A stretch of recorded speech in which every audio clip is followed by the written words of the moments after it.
It's time for DJ Rocky's Secret Files.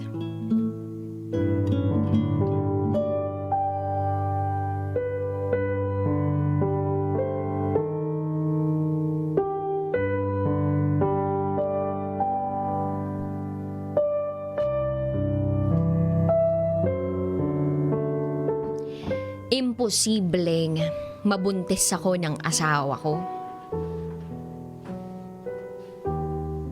Pero ito aaminin ko. Buntis ako. At si X ang ama nito.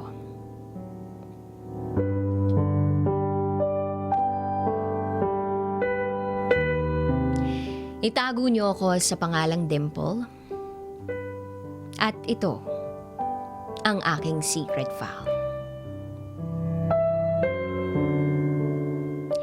May asawa na ako dito sa US.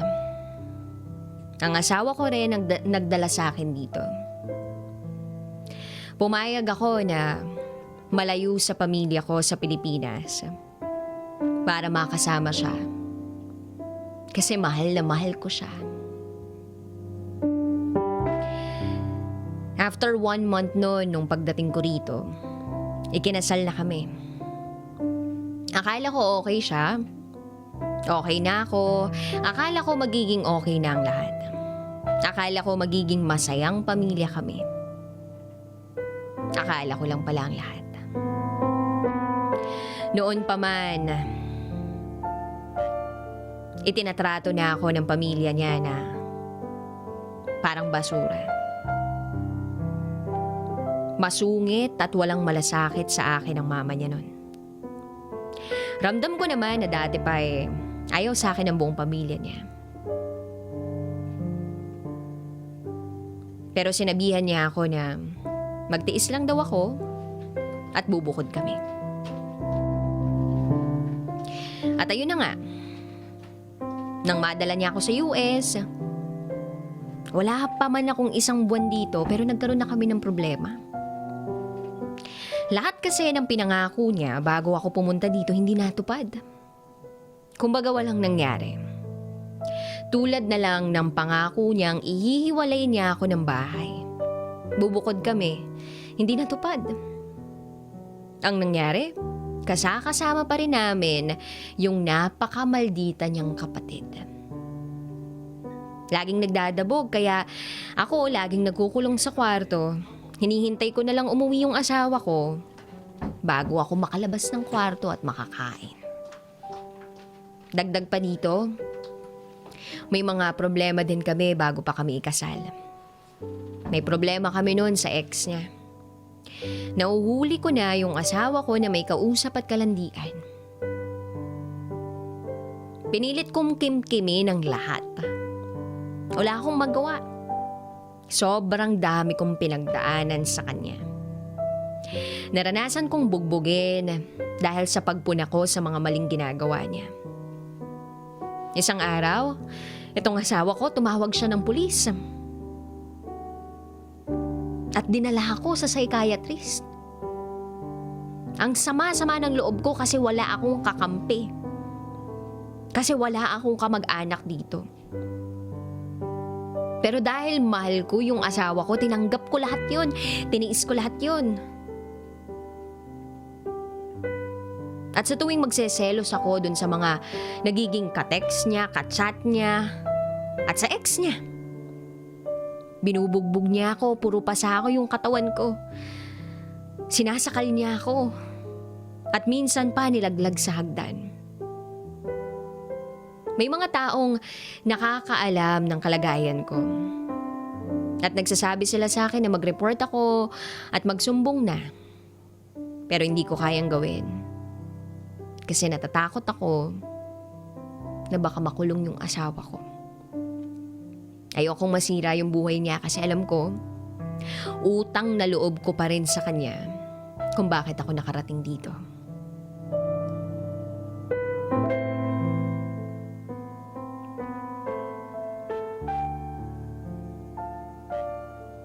Hindi ako makakontak ng kamag-anak ko sa Pilipinas. Kasi wala akong cellphone. Oo.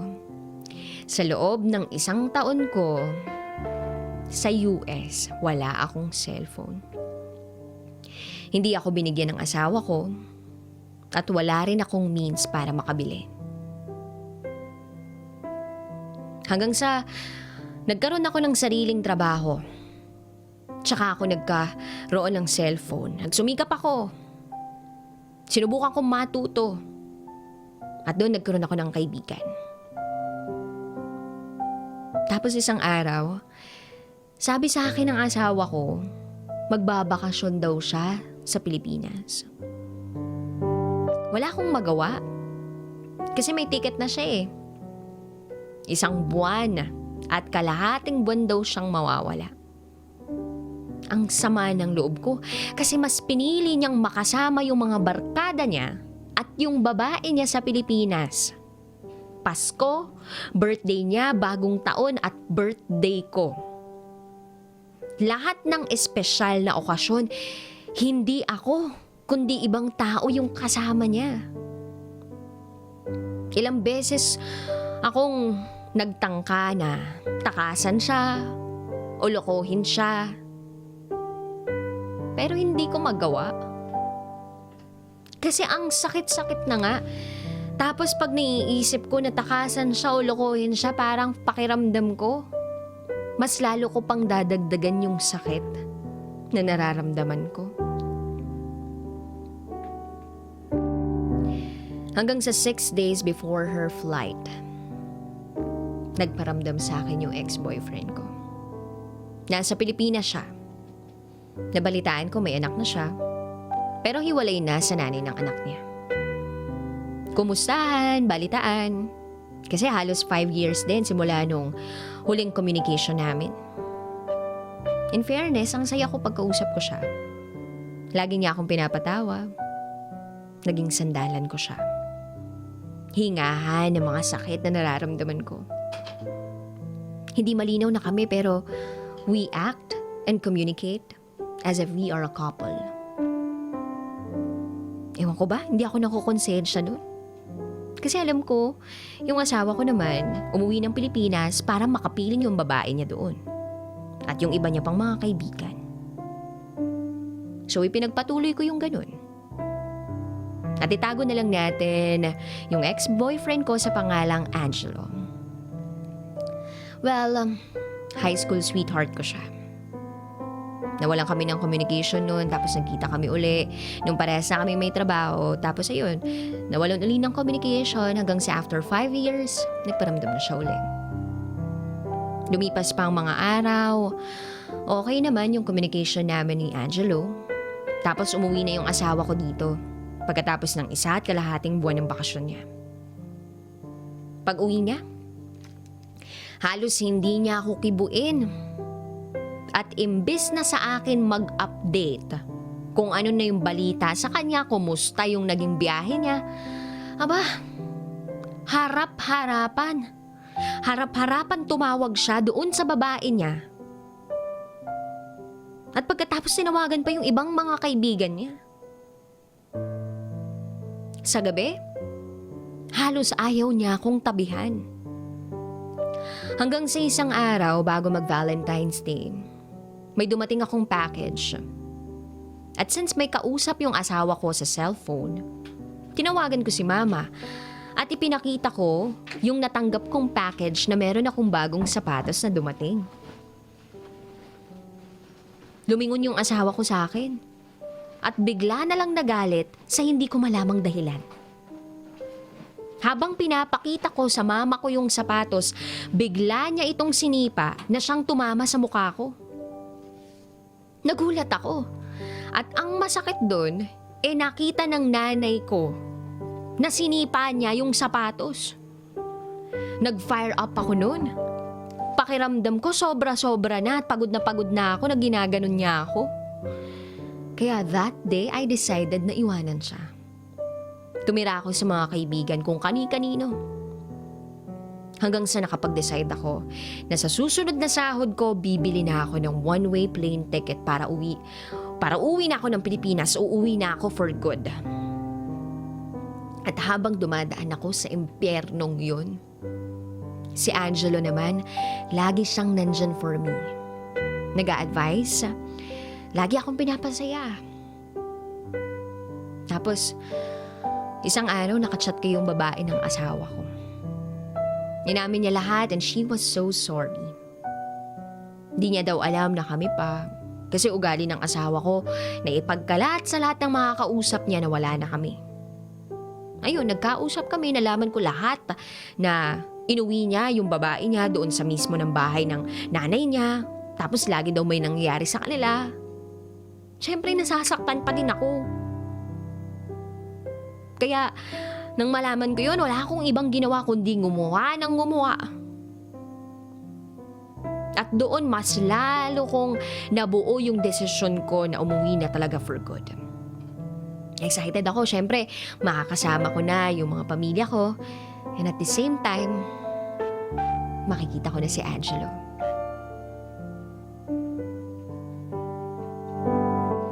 At sabi niya, pagkarating ko daw ng Pilipinas, mag-uusap kami ng tungkol sa amin.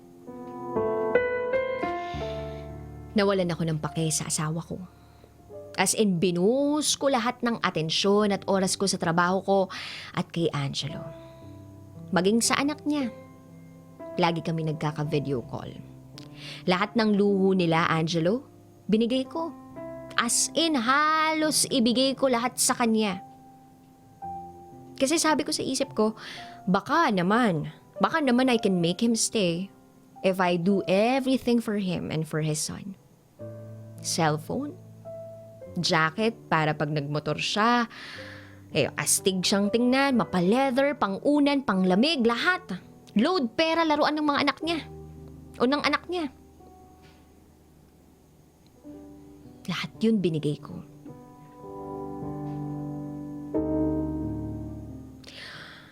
Walang may alam na uuwi na ako ng mas maaga sa Pilipinas. Kasi plano kong isurprise yung family ko.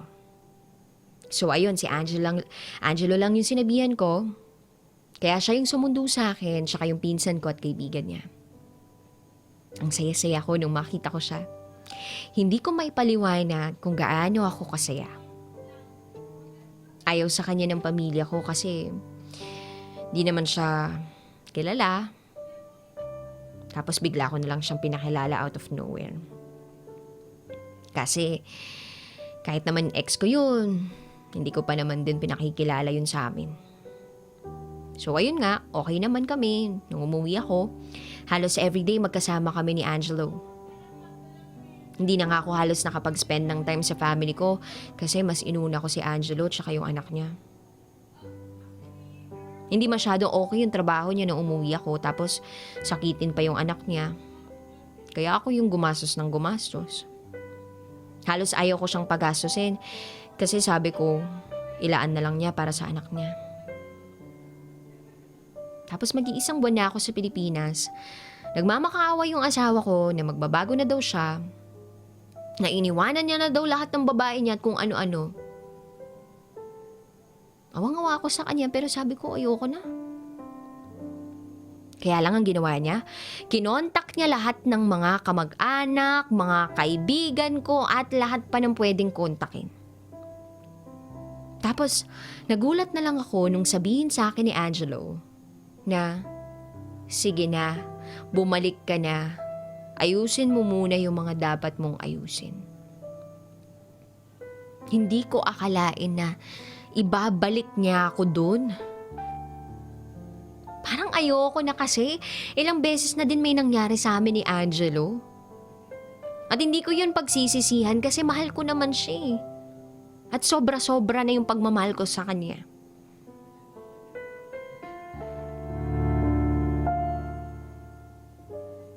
Kaya, sa sobrang pagmamahal ko sa kanya, nag-iisip ako na bilhan na lang din siya ng motor. Yung brand new. Matagal na din kasi niya akong inaawitan na kumuha kami ng motor, yung bagong labas. Sabi ko, babalik ako ng US. Pero ganito, Uuwi na ako for good ng December. Tapos sabi niya sa akin, huwag ka na kumuha ng motor kung uuwi ka na for good. Siyempre, paano nga naman yung monthly, diba? At doon napaisip ako, mahal ba talaga ako nito? Pero nagbulag-bulagan ako. Ayun, labag man sa akin. Pinilit na ako ng lahat na bumalik ng US. Pagbalik ko dito, sobrang cold ako sa asawa ko.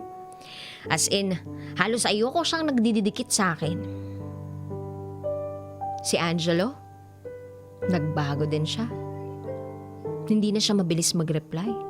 Inaabot na ng kalahating oras bago siya makapag-reply.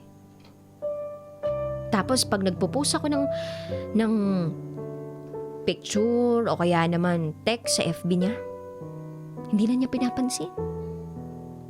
Tapos isang araw, may nag-chat sa akin, dummy account. May ibang jowa daw, yung jowa kong si Angelo. Hindi ko kilala yung babae pero kinumpronta ko sila parehos. Nag-deny sila. Kaya nagtanong ako sa kaibigan niya, kaso sin-zoned ako. Kaya yung girlfriend ng kaibigan niya yung pinagtanungan ko. Na minasama ng kaibigan niya. Kung ano-ano yung sinabi sa akin, bobo daw ako, makitad utak, may habang. Galit na galit siya sa akin kasi nagtanong ako sa jowa niya. Kaya nagsumbong ako kay Angelo. Pero wala siyang ginawa at sinisisi pa ako. Then lumipas ang month ng July. Di na ako dinadatnan. At tapos na din yung month ng August. Wala pa din. Lahat ng symptoms ng pagbubuntis, nararanasan ko pero hindi pa ako nag-try mag-PT. Hindi pa rin ako nakakapagpa-check up kasi wala pa akong work ulit dito sa US. So ayun, hindi na ulit nagparamdam si Angelo. Pero alam niya na hindi na ako dinatnan uli. Lumalaki na din yung tiyan ko. Kaya alam ko sa sarili kong buntis na ako.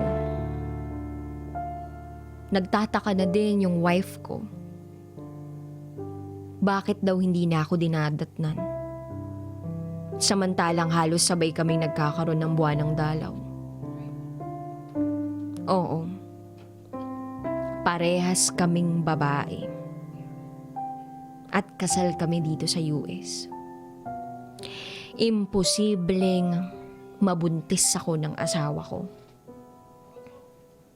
Pero buntis ako. At si X ang ama nito.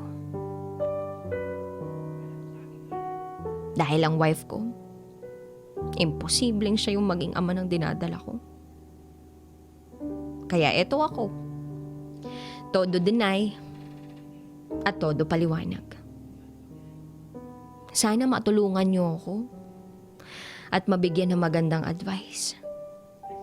Hindi ko na po kasi alam kung anong gagawin ko. Muli,